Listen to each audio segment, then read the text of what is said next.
Tidak bisa berkata-kata ya.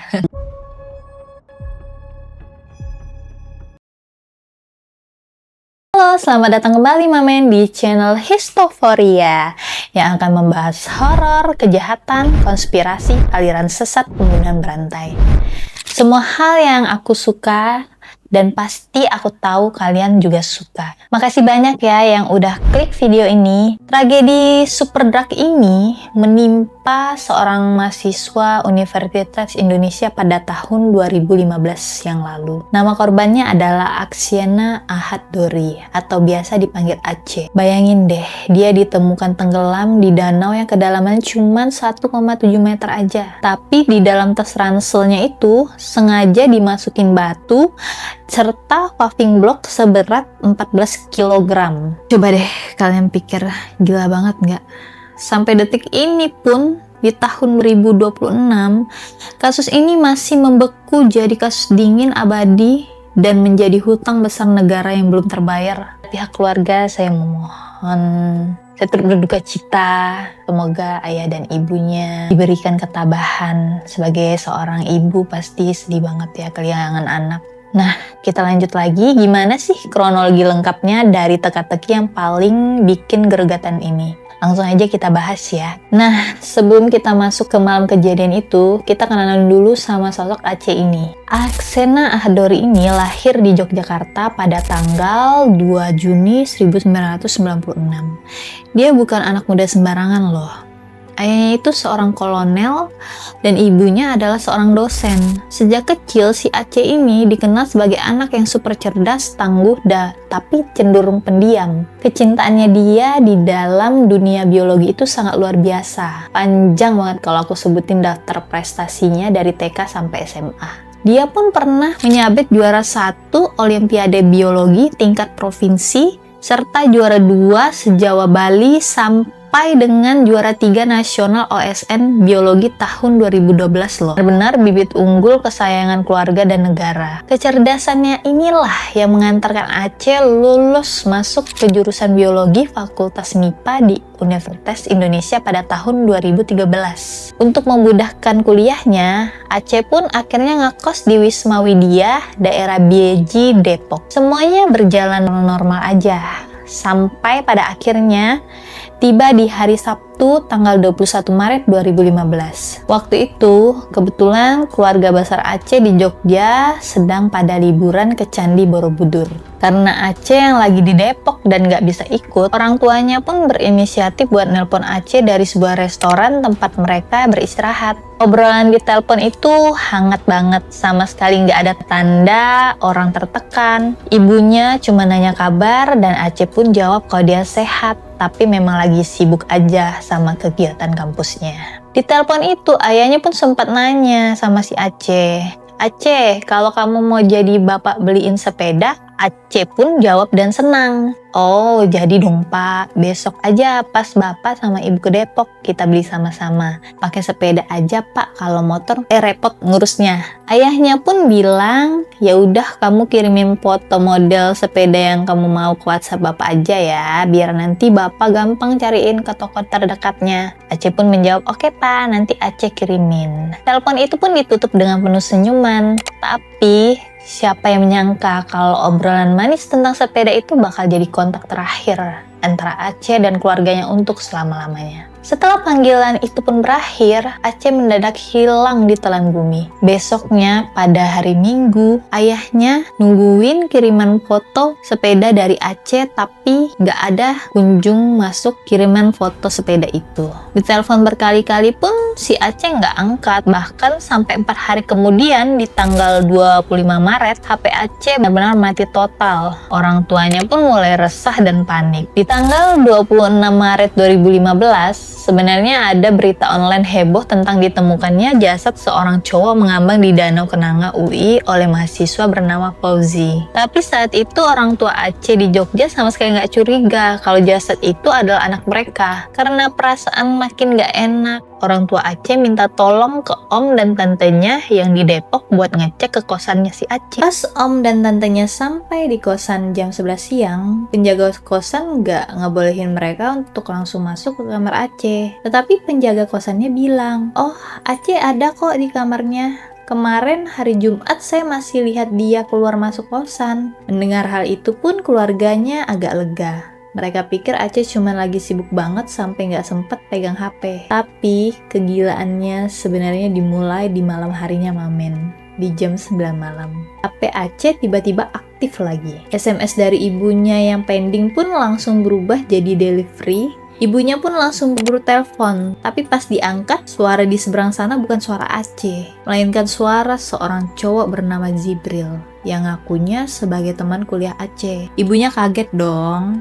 "Loh, Aceh di mana? Kok kamu yang bawa HP-nya?" Jibril pun menjawab dengan nada bingung, "Saya juga nggak tahu Aceh di mana, Bu," katanya. "Ini saya lagi di kamarnya Aceh buat nyariin dia karena udah lama nggak kelihatan. Tadi saya minta izin penjaga kos buat masuk ke kamarnya. Pas kamarnya dibuka, kosong. Cuman ada HP-nya aja." Nah, Mamen, coba deh kalian pikir. Siang harinya tadi, om dan tantenya kan datang nih ke kamar kosannya Aceh, tapi sama penjaga kosannya nggak diizinin. Tiba-tiba malam harinya seorang teman yang cuma teman kok diizinin ya sama penjaga kosannya.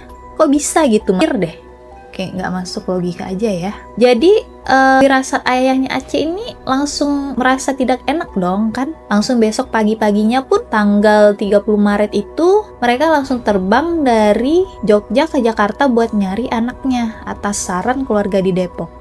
Ayahnya pun diminta ngecek jasad misterius di RS Polri Kramat Jati yang ditemukan beberapa hari lalu itu. Nah, pas pertama kali lihat, ayahnya nggak bisa mengenali jasad itu karena kondisinya udah membekak, hitam, dan penuh lebam akibat terlalu lama berada di dalam air. Beliau pun langsung bergeser ke Polsek Beji buat memeriksa pakaian dan barang-barang yang melekat pada jasad tersebut.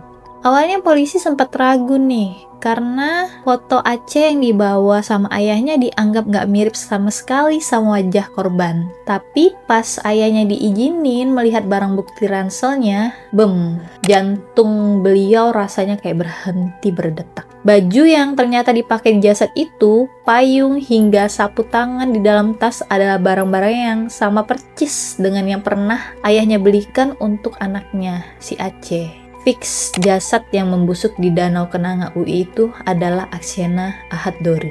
Nah, Mamen, disinilah letak kejanggalan-kejanggalan yang buat kalian pasti pada mikir. Awalnya pihak kepolisian ini dengan cepat menyimpulkan kalau si Aceh ini tewas karena bunuh diri. Alasannya apa?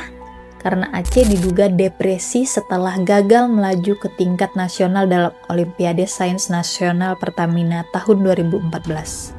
Ditambah lagi IPK-nya yang dikabarkan menurun. Dugaannya si Aceh ini sengaja mengisi tas ranselnya pakai 5 buah paving block dan batu seberat 14 kilo sebagai pemberat agar dia cepat tenggelam ke dasar danau. Teori bunuh diri ini pun makin diperkuat sama si Jibril yang mendadak menyerahkan sepucuk surat berbahasa Inggris yang katanya dia temukan tertempel di paku kamar kos Aceh. Surat itu pun bertuliskan, "Will not return for eternity. Please don't search for existence. My apologies for everything." Intinya di surat itu jangan pernah cari si Aceh lagi lah. Tapi pihak keluarga menolak keras teori itu. Aceh itu anaknya dengan mental yang kuat ya.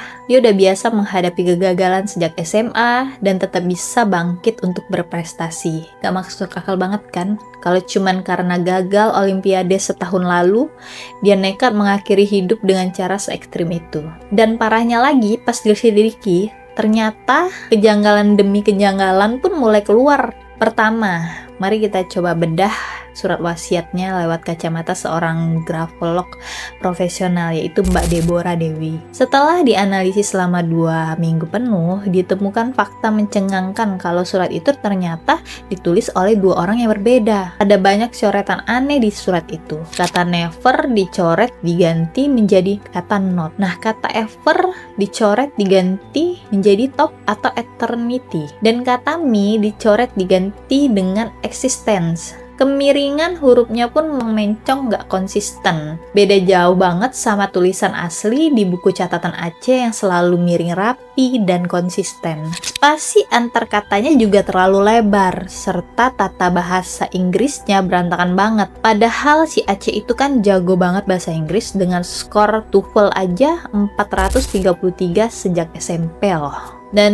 yang paling fatal, diketahui kondisi psikolog saat surat itu dibuat pun terdeteksi dengan sangat tenang, kayak orang lagi nyalin catatan pelajaran biasa aja, bukan getaran emosi orang yang mau mati bunuh diri. Kesimpulannya, surat itu pun diduga kuat telah dipalsukan oleh seseorang yang meniru tulisan tangan si Aceh. Nah, kedua, hasil otopsi terbaru pada tanggal 14 April 2015 membongkar kebohongan visum di awal. Tim forensik menemukan luka-luka lebam fisik yang tidak wajar di tubuh Aceh. Ada memar di kepala belakang, telinga, kening, alis, hingga bibirnya pun sedikit robek. Luka lebam ini fix banget adalah bekas hantaman benda tumpul atau pukulan tangan, kan benturan alami ya. Jadi kalau dia mau bunuh diri terjun ke danau, dari mana datangnya luka pukulan di sekujur wajah itu? Yang ketiga, bukti dari sepatu kets yang dipakai oleh Aceh. Polisi pun menemukan kalau bagian tumit belakang kedua sepatu Aceh ini mengalami kerusakan parah yang robeknya searah. Jadi diindikasikan kuat kalau si Aceh ini diseret oleh seseorang dalam posisi terlentang, tidak sadarkan diri menuju ke pinggir danau tersebut. Yang lebih mencurigakan lagi nih adalah gelagat teman-teman kuliahnya si Aceh. Tepat pada masa Aceh menghilang dan belum ditemukan jasadnya, ternyata kamar kos Aceh ini entah bagaimana ceritanya malah diinapi oleh teman-temannya selama beberapa hari. Pas polisi datang pun ke kosan buat olah TKP setelah jasad teridentifikasi, kondisi kamar Aceh ini udah hancur berantakan kayak habis diacak-acak. Koper terbuka, buku berserakan di lantai, dan yang paling parah, laptop pribadi milik Aceh ini ternyata sudah dibuka dan diakses secara ilegal oleh teman-temannya dengan alasan membantu mencari petunjuk. Tindakan ini otomatis merusak seluruh sidik jari asli dan barang bukti digital berharga yang ada di dalam kamar kos tersebut. Ada apa sih sebenarnya? Apa mereka buru-buru menguasai kamar Aceh sebelum polisi bertindak? Berani-beraninya. Penyelidikan mendalam polisi pun juga menemukan fakta kalau 5 buah puffing block yang dipakai buat menenggelamkan Aceh itu diambil dari kawasan sekitar Masjid Universitas Indonesia. Diduga kuat Aceh dieksekusi atau dianiaya di sekitar area gelap dekat masjid atau danau. Lalu setelah pingsan atau meninggal, pelaku pun mengambil puffing block itu, memasukkannya ke dalam ransel si Aceh lalu melempar tubuhnya ke danau sedalam 1,7 meter tersebut agar jasadnya tersembunyi selamanya di dasar air. Berkat tumpukan bukti baru yang mengerikan ini, pada tanggal 4 Juni 2015, pihak kepolisian pun akhirnya resmi mencabut status bunuh diri dan mengubahnya menjadi kasus penghilangan nyawa alias pembunuhan berencana. Polisi pun sempat memeriksa puluhan saksi, mulai dari teman-teman dekatnya, termasuk si Jibril ini, pihak rektorat UI, sampai penjaga kosan. Bahkan di tahun 2020, Mabes Polri ini sempat turun tangan memerintahkan Polres Metro Depok buat membuka kembali kasus ini. Tetapi nasib baik belum berpihak kepada keadilan. Sampai video ini pun dibuat, penyelidikan kasus ini berjalan di tempat tanpa ada tersangka resmi yang ditetapkan. Pelaku berdarah dingin yang menghabisi nyawa Aceh ini pun masih berkeliaran bebas di luar sana, menghirup udara segar. Sementara Aceh sudah tenang di pemakaman keluarga TNI AU di Yogyakarta. Bayangkan, gila banget ya. Benar-benar bikin merinding parah kalau kita bayangkan sedingin apa sih isi kepala pelaku di kasus ini. Cuman demi menutupi sesuatu atau mungkin karena motif dendam atau iri hati yang tersembunyi, ada orang yang tega menghabisi nyawa seseorang. Anak muda secerdas Aceh ini, bagaimana kondisi keluarganya? Apakah tidak ada rasa empati gitu? Betapa ruginya ya kita ya, dan orang-orang terdekatnya kehilangan Aceh yang benar-benar bibit unggul, anak muda yang jenius, serta prestasinya itu nggak main-main loh. Kasus Aceh ini bukan sekedar cerita kriminal biasa, tapi ini adalah hutang sejarah dan hutang penegakan hukum negara yang wajib diusut sampai tuntas. Kita nggak boleh membiarkan kasus ini terlupakan begitu saja di telan waktu. Mari kita luangkan waktu sejenak buat mendoakan almarhum Aceh agar mendapatkan tempat terbaik di sisi Tuhan. Dan semoga keluarga yang ditinggalkan selalu diberikan ketabahan yang luar biasa luasnya dan tidak bisa berkata-kata ya.